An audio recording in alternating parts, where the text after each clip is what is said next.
Well, hello. Thanks for coming back and spending some more time with us. It's always good to be with you. And Matt, always good to be with you. That was a chipper hello.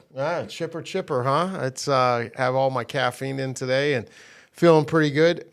Matt and I, we had a meeting internally the other day where we were starting to do some strategic planning and think of some things that are coming ahead of us and talking about processes and this and something came up and we walked out of the room and we said, aha, we need to talk about post-close because so much of the time, so much of the work we do, so much of the time we spend talking with each other, our clients and you guys is always about how do we get in front of people? How do we get people to say yes? How do we create an engagement with people? How do we create opportunities in the selling cycles, right? How do we advance selling cycles?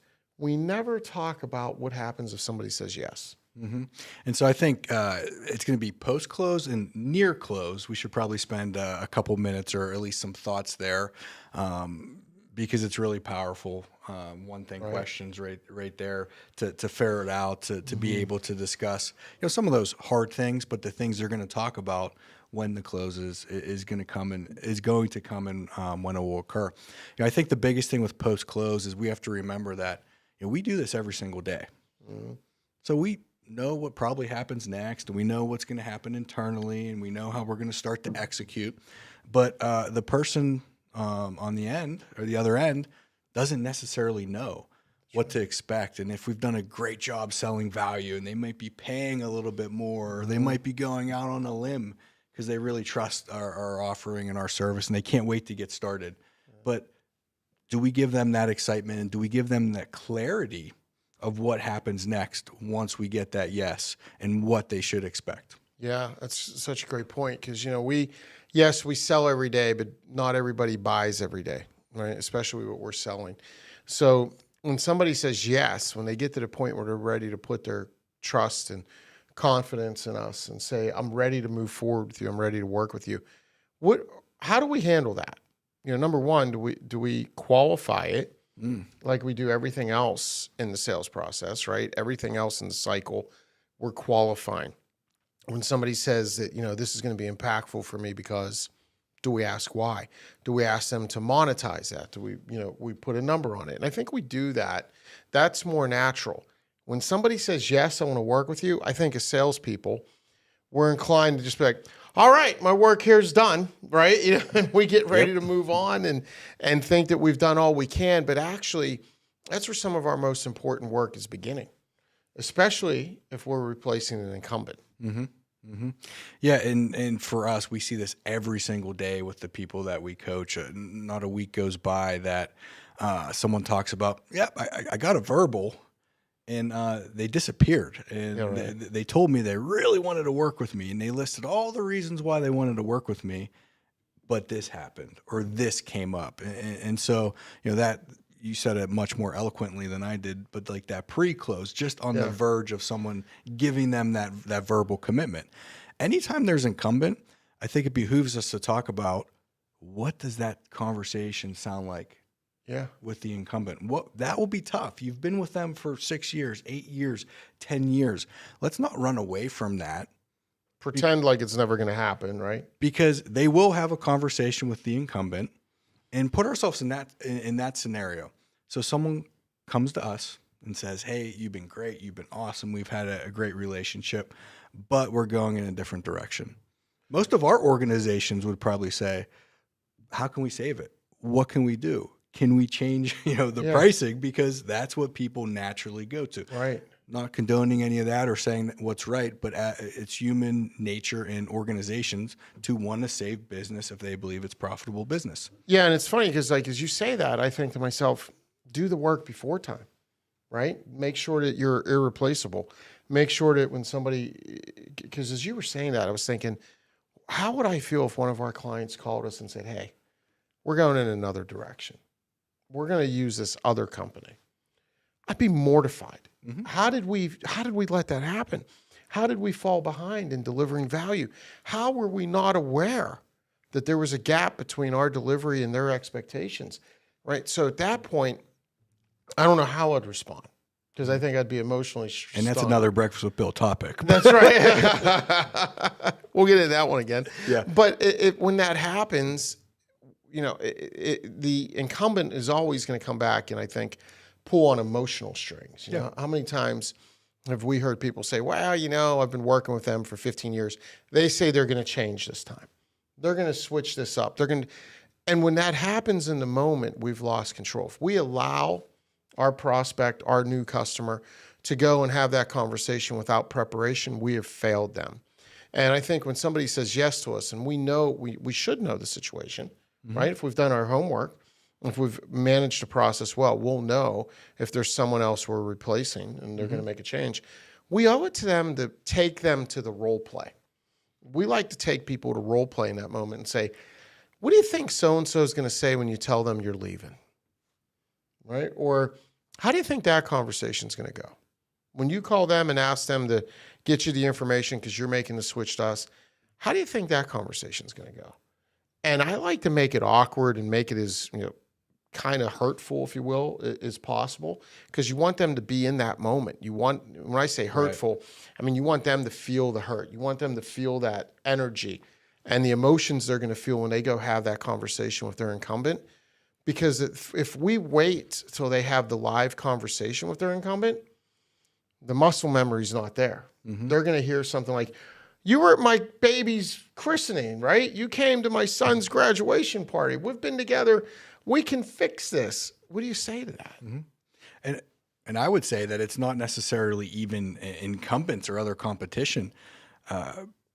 There are a lot of scenarios where we're talking to maybe one person in the decision-making process, and for whatever reason, as much as we've tried, we can't navigate towards them and get a meeting with them, perhaps.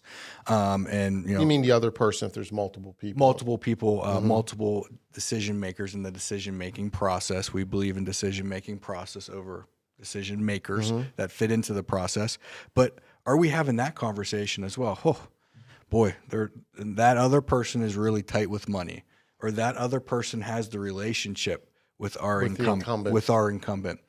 If we're not walking through what that's going to sound like, that's going to be difficult. It's okay to admit that it might be a difficult situation, because it probably will. That is preparing them and giving you a far better chance of them to be a human, feel emotion in the moment, when it's real, when it's raw, and when it's the first time. So, we talk a lot about uncovering that with one thing questions. What's the one thing that could hold us up, slow us down, all of that near the end when we get that verbal. But the other thing, well, you hear that too when you ask the one thing why you'd say no. Correct. When we say, if you ask the question, what's one reason you'd say no? And if, once somebody says, yeah, I want to work with you, say, well, if I came back and we were trying to get this contract executed, what would be the one reason it wouldn't work? What would be the one reason it would fail? They'll tell you, we've been with our incumbent for 12 years, and they're very ingrained in our business, and they're very understanding of these things. And okay. Don't just assume we're going to tear that up, right? Don't just assume that we can move through that just because they like us. We need to navigate that with them. Say, okay, what's that conversation going to sound like? What are you going to say when they tell you this time's different? How are you going to respond when they tell you that it wasn't their fault? How are you going to prep people? It's role play, right? It's the reason we do role play as sales professionals, is so that we're ready when the live fire comes. So we're perfecting that muscle memory. Yeah, absolutely. And salespeople will often ask me, wow, it's so positive. He or she just gave me a verbal. Why am I taking it negative? Why at the end of the meeting, and I'd argue it shouldn't be the end of the meeting, that if someone is going to give us that verbal or start discussing that, we do have a lot of discovery to do, and we have a lot of things to talk about. But I always say going negative sets people free and allows the truth to come out. So there is great power in that. They're not going to come back to you and say, oh, well, the incumbent didn't really fight for it. Okay, so be it. Then you should be wondering why you want it. Yeah, correct. You're asking other questions. Yeah. But I think the other thing is, I've heard this so many times in multiple examples through our clients, like, wow, that salesperson, you're a rock star. How did you know that would happen? Or how did you foresee that happening? And I think it continues to give credibility when you're role playing and when you're prepping them for those situations, because they happen. And it demonstrates you've been there before. Correct. And we always talk about expertise comes from experience. And when we can share with somebody that, yeah, we expect he would say this, you're going to go back to your incumbent and she's going to tell you this, right? How do you think that conversation is going to go? It lets people know we've done this before. We've replaced other people. It gives us credibility. It demonstrates our expertise. You made a great point about also internals, because when we ask people about the other internal decision makers or other internals that we might not have built as strong of a relationship with or been as close to through the process, and when we ask about them, it preps them for internal discussions. It preps our champion for those internal discussions. And it also makes our champion think about inhibitors to our success, because once we get the yes, I think a lot of the fun's just starting, right? We still have to navigate to get something signed. We still have to onboard somebody. And are we doing all that in a way that is consistent with the selling effort? Are we selling at an expert level? Do we take people through, and if you're winning business, you're doing something right. So are you taking people through the process and getting wins only at the end to have the onboarding process or the paper execution process or whatever those final stages, the post-close, to have those be less than consistent with the brand, to have those be less than... And we don't think about that enough. Because as you open, we think about how to close, how to get there, how to live in discovery. But that's critical, that onboarding, that transition. If you have a teammate or a team coming in that post sale, you have a prospect that's becoming a client and they're really, really excited. So are we managing their expectations of what to expect, what's going to happen next? I've been at fault in my own career of, winning something and probably not doing as good of a job. And it's a big investment for that organization where, I'm not doing it maliciously, but I'm just, I'm thinking about how it works and what's going to happen next. And I'm not necessarily communicating that as clearly as it should be. And I know there are others out there. And so I think what you said was so important.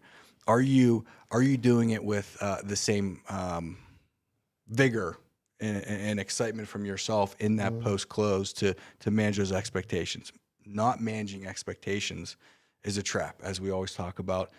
In relationships and with other human beings. And it's a trap as well in the onboarding process. Yeah, I'm smiling because I think one of our last really nice clients we've onboarded, I forgot the invoice, because you and I are so driven by wins, right? Or not win. We're so driven by not losing that wins don't process as well for us. We're hate to lose people, not love to win people.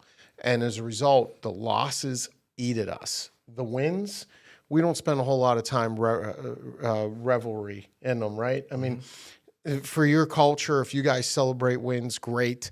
We have clients who have cultures of they bang the gong, they ring the bell, they do something when they get a new client. I love that.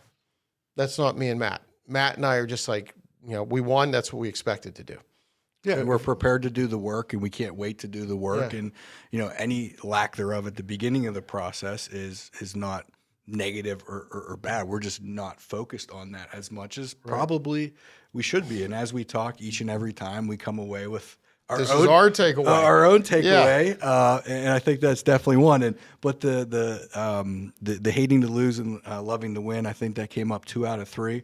Don't be afraid to work with us. We'll be really nice to you. I don't want to scare anybody away by that. But that post close, I think it's important to spend a little bit of time, especially if you have others, if you have project managers that come on board or account managers, account specialists, billing individuals. Legal gets involved. Yeah, why not have a great sales cycle that you close and celebrate? Why not make them feel as special and that wow factor all the way through and transition it, if it does transition, to other people. Position for success. Yeah, that's our homework this week. Let's take that as our challenge. We all have lost a deal we thought we were going to win. As a matter of fact, that's one of our favorite interview questions when we're interviewing new salespeople. Sorry for that tangent. But tell me about a deal that you lost that you thought you were going to win. What we're looking to hear in that answer is for somebody to take ownership and responsibility of the loss, right? We want to hear somebody say, well, this happened and I failed to do this. So what does that tell us? That tells us that great salespeople know how to close that circle and close that cycle. So we should all be doing that. So I think I'd like us each to look into our past, think about a deal. Hopefully, it's not too recent, but one we can learn from, a deal that we thought we were going to win that we actually lost because at the end, something went different than we thought it would after they said yes. You think about how hard you work, how hard you prep, how hard you grind to get to that yes. If we're not managing the process through yes to completion, then we're lying to ourselves and lying to our business, and we're better than that. So what's the deal we lost that we failed at the end because we didn't manage the post-close process? What will we do differently next time? And what do we think we need to integrate to every cycle? What's that thing we need to do every time to make sure we don't lose those deals at the end? Because we work too hard to get to the finish line. We don't want to fumble on the 1 yard line. See, I worked in a football thing for you there, buddy. So thank you all for your time. Always good being with you. Take care. Have a great week, and God bless.